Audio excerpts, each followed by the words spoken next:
Hello and welcome back. Are you ready to hack your first target? Everything we learned up to here was building up to this moment. We're going to use all of our previous knowledge that we got to hack our target.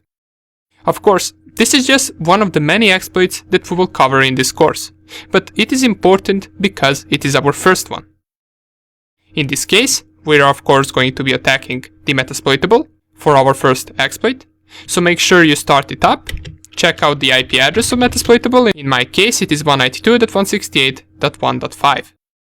And what I'm going to do is I'm going to open two terminals. In the first one I will start my MSF console, and in the second one I will perform the nmap scan for the version of the service. So we already know the command sudo nmap-sv and then the IP address of my Metasploitable. It will ask me for the password, I will input it right here and it will start the scan. And you can open your Metasploit framework once the scan is running, and once you open it, just wait for the scan to finish. Okay, so here it is. This is an output that we're already familiar with. Let's see whether we can exploit the target, and we're going to start in order. Let's go with the FTP port first. So we notice right here which version of service is it running. In this case, VS-FTPD 2.3.4. And also keep in mind that there is really no plan once you do something like this. We only know that the goal for us is to find an exploit if this software is vulnerable. Now, even though we know that best search would be us going on internet and typing VS-FTP vulnerability, but I myself like to run the search exploit tool first, just to see whether we already have it right here on the machine. So I will open another terminal and I will copy the name of the version, in this case VS-FTPD 2.3.4, copy it and type search exploit and then paste the version name. If I press enter right here, we get one result. We get VS-FTPD backdoor command execution. And in the right column, as you remember, we get the path to this exploit.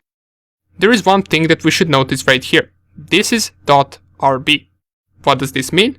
Well, this most likely means that this exploit belongs to Metasploit framework. And it also tells us that right here in the brackets. So it means that we will have it right here under one of these 2000 exploits. So how we can find it? Of course, we are not going to be listing all the 2000 exploits and trying to find the correct one. What we can do is we can type search and then the software name, so VS-FTPD. And here it is. Exploit, Unix, for the FTP, and it is the VS-FTPD 2.3.4 version backdoor. It came out in 2011. It is ranked excellent, which means this exploit works, and here is the description for it.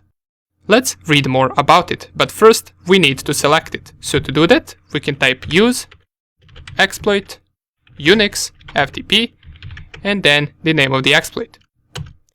Press enter, and we can see the payload is default configured to CMD Unix Interact. But we're going to check this out in just a second. Let us first clear the screen and type the command show info. We want to read more about this exploit. So it will tell us in the description, this module exploits a malicious backdoor that was added to the VS-FTPD download archive. This backdoor was introduced in the zip file archive between June 30th, 2011 and July 1st, 2011, according to the most recent information available. This backdoor was removed on July 3rd, 2011. Interesting. Let's see whether we got the vulnerable version. So if I clear the screen and type the next command, which is show options, we will see right here what are the things that we need to set up in order for this to work. So in this case, we only got two things. We got the R hosts and we got the R port. And this is the remote host, which is the IP address of our target, and the R port is the port number where the FTP is running on the target machine. If we go to my scan, we will see the port is set correctly, which is port 21. So this is something that we will not change. However, we need to set our remote host IP address. So let's set the IP address of Metasploitable, set our hosts 192.168.1.5 in my case. The payload is set by default, and if I type show payloads to see all of the available payloads that we have, for this particular attack, we only get this single payload. So there is nothing really to change right here. We're going to use that one. And we can see it doesn't require any additional options whatsoever. So the easier for us, the better. Under the description, we can see it is a Unix command. We simply just interact with established connection. So I expect that with this, we're going to be able to execute commands on target machine if we manage to exploit it. Under the targets, we can type show targets to see the available ones, and we got none because this is an actual exploit for the software. So in order to be able to exploit the target has to be running this software version, which in our case it is running. So everything is set. Let us double check, type show options. We got the IP address of the target, we got the port number where the software is running on the target machine, and all we need to type to execute this is type exploit. Press enter, and here it is. We got the command shell session 1 opened on the target system. How do I know this? Well, it doesn't give us any output right here, but if I type, for example, ls, you will see we are getting an output. And this ls didn't execute on our Cal Linux machine. It executed on the Metasploitable. We are on that machine right now. We successfully exploited it. We can run any commands that we want, so if I type who am I, it will tell us that we are the root account. So not only did we manage to hack that machine, we also are root privileged account, so we can do anything we want on it. If I type pwd to check my current directory, I am in the / directory.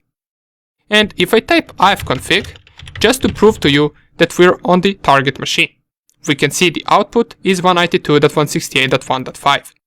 So that is the IP address of Metasploitable, as you can see right here. Inside of the / directory that we're currently at, we can create files right now. Let's go to the Metasploitable just to show you, and if I type ls in the / directory, these are the current files inside of this directory. If I type now mkdir and then test, and I type ls once again, now you will see that we successfully created the test directory on the Metasploitable machine. And if we check it on the machine itself, here it is. Here is the test directory that we just created. So we successfully hacked the target. Now the reason we are getting an output like this is because this is not really that good of a shell. This is not a Meterpreter shell so that we get a well-organized output. But nonetheless, it is a shell indeed. We can execute the commands and we get the output of those commands back. And not only that, but we are a root account on the target system. Now, to exit the shell, we can just type exit.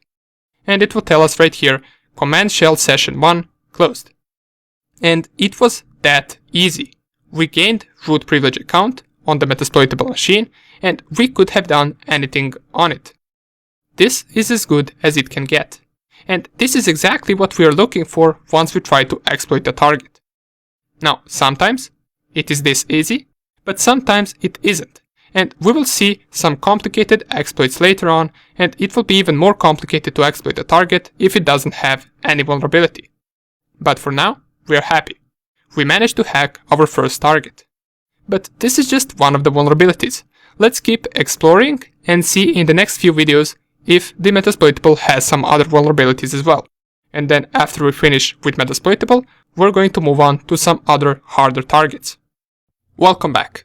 In this video, we're going to cover and talk about misconfigurations. And also, in this very video, we will cover the easiest possible vulnerability that you could ever find. You might have already noticed it while we scan Metasploitable, and if you didn't, I will give you a chance to find it right now. So what I did right here is I performed a version scan on the Metasploitable virtual machine.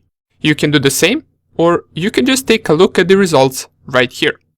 And do you by any chance see something that sticks out right here? Something that shouldn't be here. Now, you should be able to figure it out based on what we learned for now.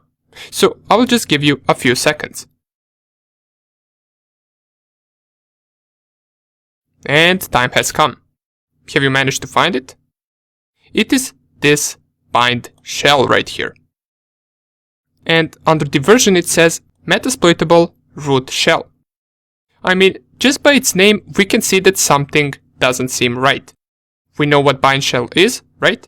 So if this service doesn't have any type of authentication, we can just try to connect to this port that hosts this bind shell, in case port 1524 over TCP, and we will be given a root shell on that machine. Can't be that easy, right? Well, it is, and I wouldn't even consider this an exploit. This is just an example of what a misconfiguration could look like. Now, this would be a critical misconfiguration that would almost never happen. But sometimes even stuff like this can happen. Maybe an administrator set up something like this so he can access that machine from his home or from somewhere else, but he forgot to put authentication on it. You never know. Okay, so how can we establish connection to this port? Well, we won't be using Metasploit framework for this particular thing. Instead, we're going to use a tool called Netcat. And Netcat is a program that allows us to establish network connections with other machines using both TCP and UDP. To run the Netcat help menu, we can type nc-h, which stands for help. And here we can see menu isn't that big at all. It only has a few options right here. And at the beginning of the menu, we also got these two main options. We can either connect to somewhere, or we can listen for the inbound or incoming connections. Since our Metasploitable target machine has a bind shell, that means we must connect to somewhere. And the syntax is just nc, then the hostname or the IP address, and then the port. Let's try it out.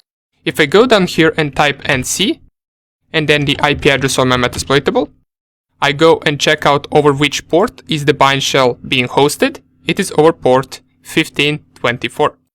And I will type space and then the port. Or let me just clear the screen first and type nc 192.168.1.5 and then space 1524. Press enter. And it worked. We are again a root account on the Metasploitable machine. And as in the previous video, we can do anything we want. So if I type who am I, we can see we are the root account. ls tells us what directories we have. And remember the test directory from the previous video? Here it is. ifconfig will give us the IP address of the Metasploitable machine. So everything works as in the previous video. We are root account and we can execute the commands on the target system. Now, don't get used to this type of exploitation. Matter of fact, I won't even consider this an exploitation because the vulnerability wasn't in software, but in a person who would set something like this up without ever authenticating. Stuff like this rarely happens, but I wanted to show you this just to see whether you will notice it in our scan. In the next video, we're going to check out another quick vulnerability that is based on information disclosure. After that, we're getting slowly into harder and harder exploits. See you in the next video. Welcome to another attack that we will perform on our Metasploitable machine. And this one is aimed on Telnet. Keep in mind that this vulnerability is only possible due to information disclosure. And you will see by the end of this video why. So I got my scan right here and we can see that the Telnet is running on port 23. If we check out the version, it says Linux Telnet D. That doesn't seem to give us that much of information about the actual version. If we just copy this version right here, open another terminal, we could just do the same thing that we did with the FTP version. So we could type searchsploit and then paste the version name. And it seems that we got two different results. And from looking at them, they don't seem to be useful for us. The first one says Netkit Telnet 0.17 and it says in brackets that it's for Fedora 31. And the second one doesn't seem to be something we're looking for either.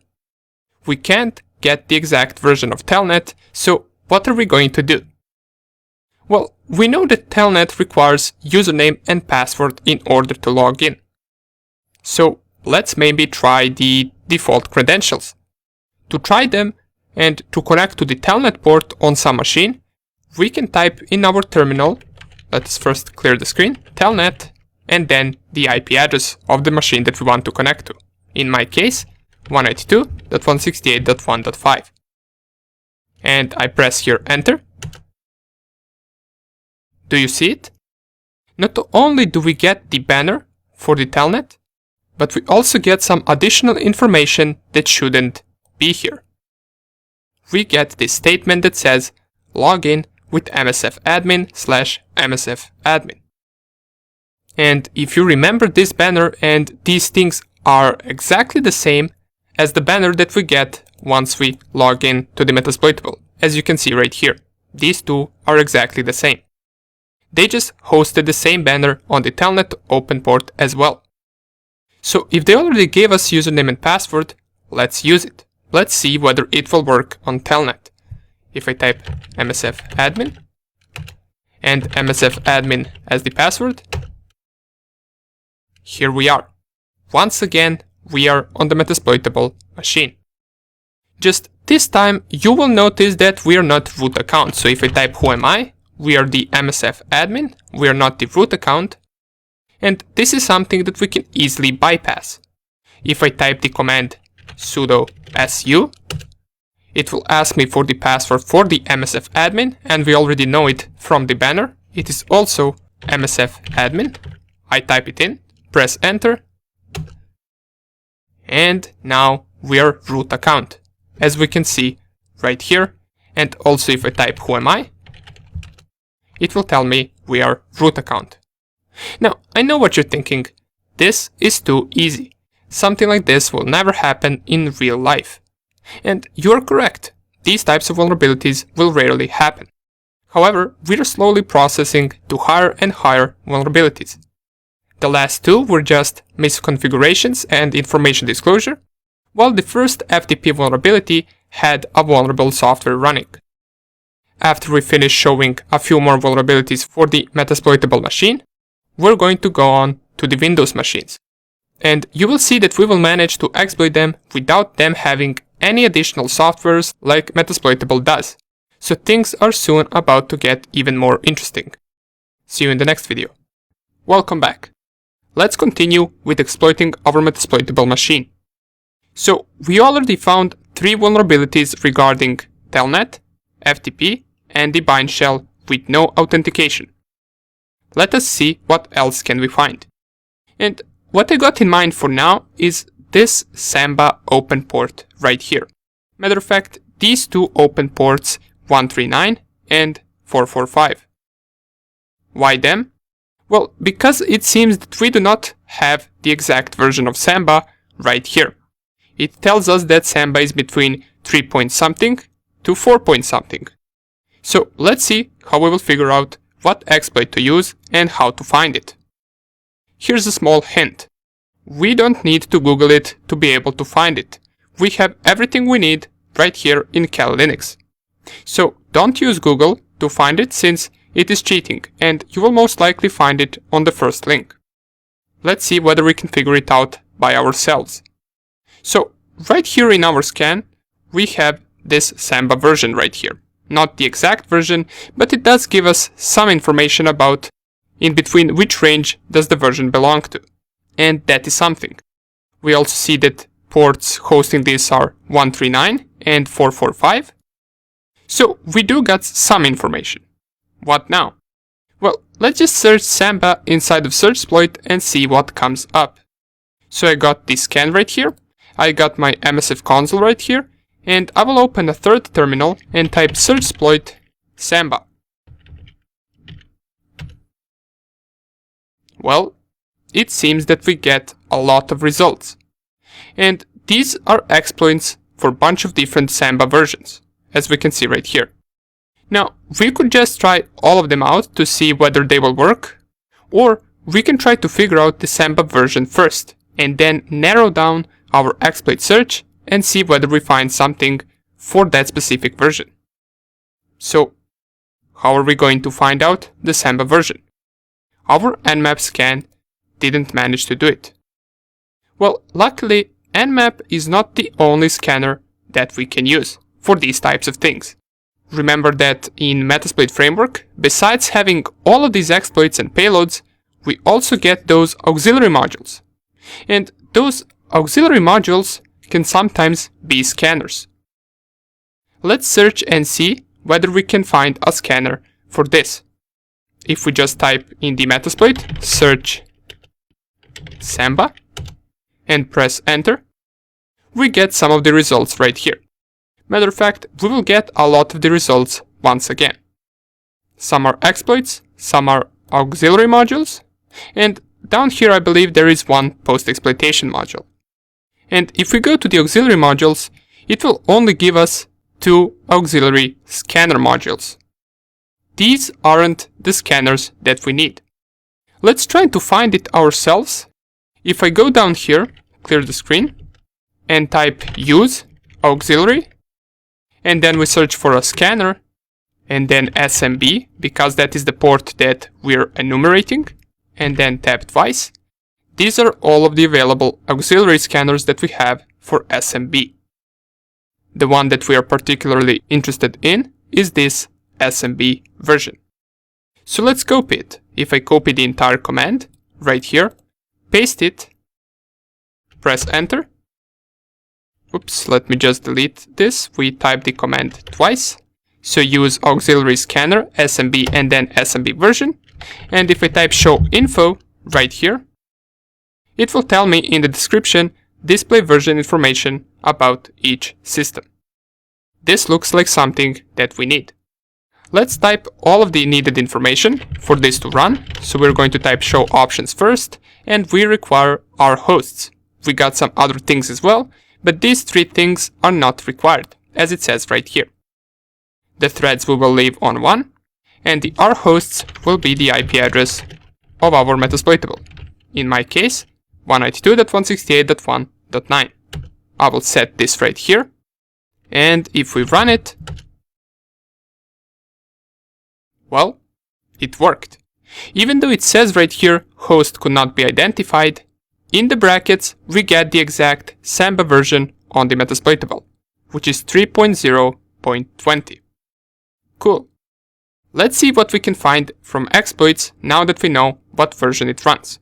So I will copy this 3.0.20 and go back to my search exploit, clear the screen, and type it once again. Just this time I will paste the entire version.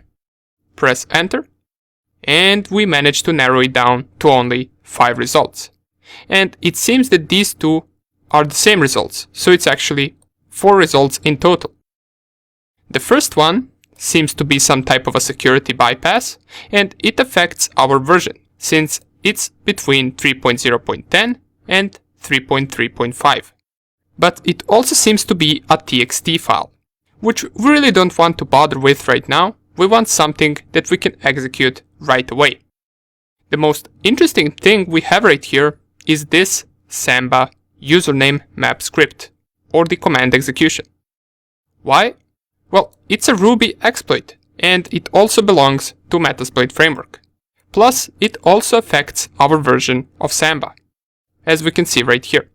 These 2 down here are also TXT files, not really interested in, and they also don't seem to actually affect our version. They only affect the versions below our version. And the last one, which is the null of servers or DOS attack, seems to be affecting our version, but we are once again not interested in the denial of service attacks. But in a real penetration test, you would 100% write this on a report with the references to the possible attack. For now, let's just go with the Metasploit module that we found. Let's remember the name, username, map script, command execution. And if I search once again, in my Metasploit, search Samba, let us try to find the exploit that we found using searchsploit. If I go up here, go through all of these results, and here it is. under the 13, exploit multi-samba, user map, script command execution. This is the same script that we saw right here. Here it is. If I copy the script name, so exploit multi-samba, user map script, and type right here use, then paste the script name, it will set the default payload to be command Unix reverse netcat. And by the way, this multi right here means that it can be targeted on multiple operating systems. While as if you had only Windows or Linux specified right here, it would mean that only that specific operating system is vulnerable to this attack. So let's show information about this exploit. I will first clear the screen and type show info, and it will tell us this module exploits a command execution vulnerability in Samba versions 3.0.20 through 3.0.25 when using the non-default username map script configuration operation. And if I also set up all of the things that we need, so show options, seems that we need one thing, which is the R host, so let's set it up right away. This is the IP address of Metasploitable. The port right here we do not want to change, since it is already set correctly, as we can see right here, port 139 is running Samba. And down here is our payload, which is the reverse netcat. We set the IP address of our Cal Linux machine here and any port that we want. Once all of this is ready, we can run our exploit. And here it is. We once again got command shell opened on target system using Samba vulnerability. And we can as usual execute commands. If I type who am I, it will tell me we're root. So we're already highest privilege on that machine. Great. This is the fourth vulnerability we found. To close the connection, we can just Ctrl-C this and click on Y. And you would write this down as another successful exploit if this was a real penetration test. In the next video, we're going to cover a different type of the attack that we haven't performed yet, which is brute force attack on port SSH. It is time to switch things up a little bit and check out a new type of the attack called brute force attack. Unlike the previous attacks, which were vulnerabilities, information disclosures, or misconfigurations, right now we're going to perform something that will be more of a presentation of the attack than the attack itself, since we're going to cheat a little bit. But before I tell you how we're going to cheat, let's first explain what are brute force attacks. Well, brute force attacks is you sending a lot of different information to the target in order to figure out what information is correct. Now, you could be wondering, what do I mean by sending information to the target? Well, this can be anything. In 99% of cases, it is usually usernames or passwords, so we send a lot of usernames and a lot of passwords and hope that we by accident hit the correct one. And when is this useful? Well, you usually perform this attack to see whether the target has default credentials or weak passwords. These type of attacks will work, for example, if the target has a password that has a small amount of characters, or if it is very easy to guess. For example, password 123 is very easy to guess, but it is also one of the most used passwords in the world. In this case, we know that the MSF admin and MSF admin is one account on the target machine. So we will use those credentials to log in to the SSH. In that sense, this will not be a real attack, since we will be putting those credentials in two different lists. One list will contain usernames, and other list will contain passwords. Then we will run the brute force attack, and you will see it will automatically go through all of the usernames and passwords in those lists, and it will manage to find the correct ones, which are MSF admin and MSF admin. Let's do it. To perform this using Metasploit framework, we're going to use an auxiliary module that is used for SSH login. If we search SSH right here, we will get a bunch of the results, but the one that we are interested in is all the way up, I believe, and it is this one, auxiliary scanner SSH/SSH login. Let's copy the auxiliary module name. And let's type down here use and paste the module name. If we type show options for this module, we can see we have a lot of options available to specify. Keep in mind that only some of them are required and a lot of them aren't, as we can see by this column right here. Let's see what are the things that we need in order for this brute force attack to work. We got the brute force speed, and this is how fast it will try the passwords.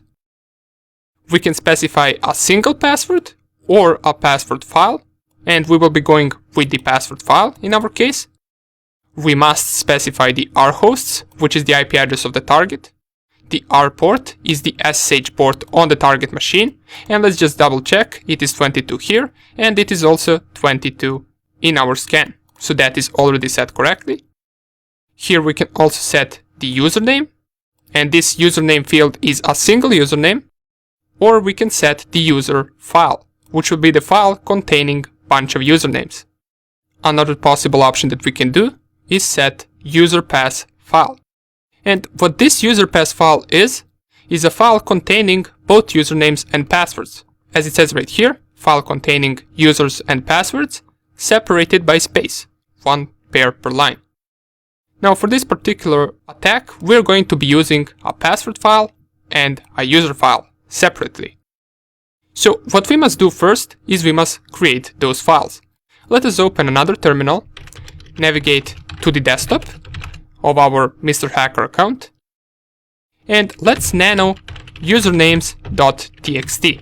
This will be our list containing usernames. And let's just, for the purposes of this tutorial, write a few of them. So admin root test123.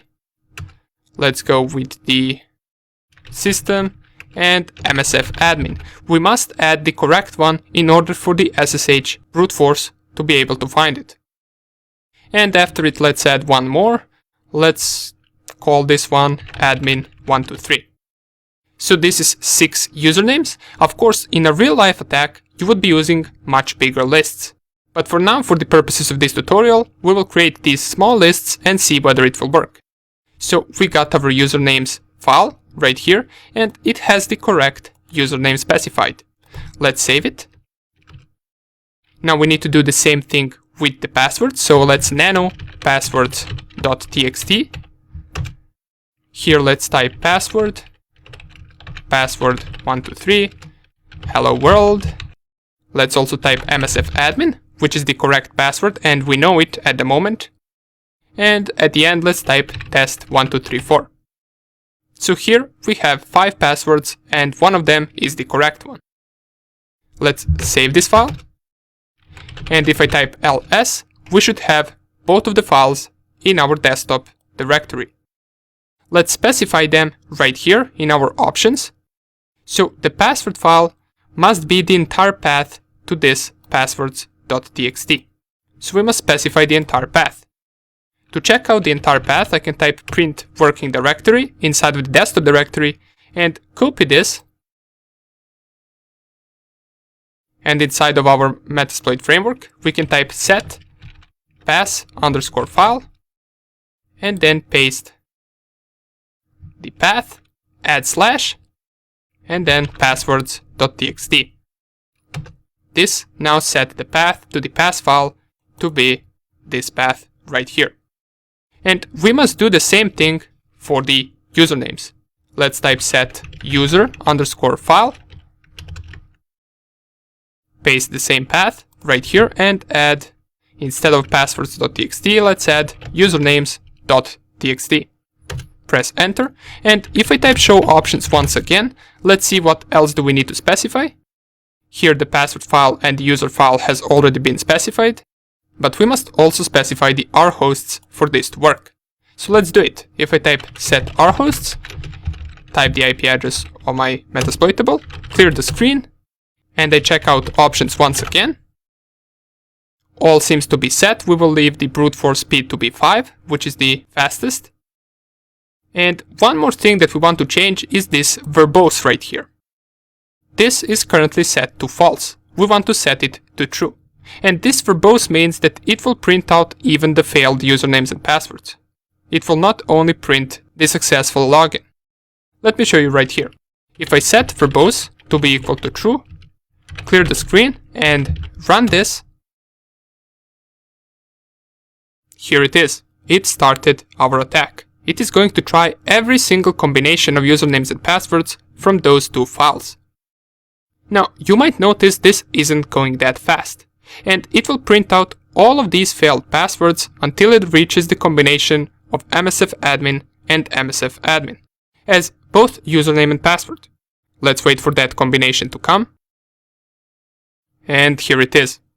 We found the correct SSH username and password. Once it prints out this success rate here, this means it found the correct username and password. And you can just Control-C this if it didn't stop in order to stop the brute forcing. Now, I know what you're thinking once again. This is not a true attack, since we added username and password to the list. But once again, remember that you would do this for the weak credentials and default passwords. And of course, in real attacks, you would be using much bigger lists than these that we created right here. And many of those bigger lists we can find inside of our Kali Linux machine. However, more about them later. For now, we just tested it out to make sure that this brute force attack works. We can also see right here, it opened the command shell as soon as it found the correct username and password. But if you press Ctrl-C or you waited for this to finish, it doesn't seem that we can execute commands anywhere. We just went back to our auxiliary module right here. We're not inside of a shell.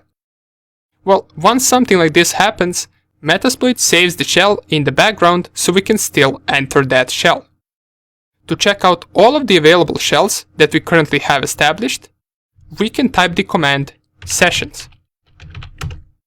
And here we can see we got one shell over SSH to the IP address of the Metasploitable.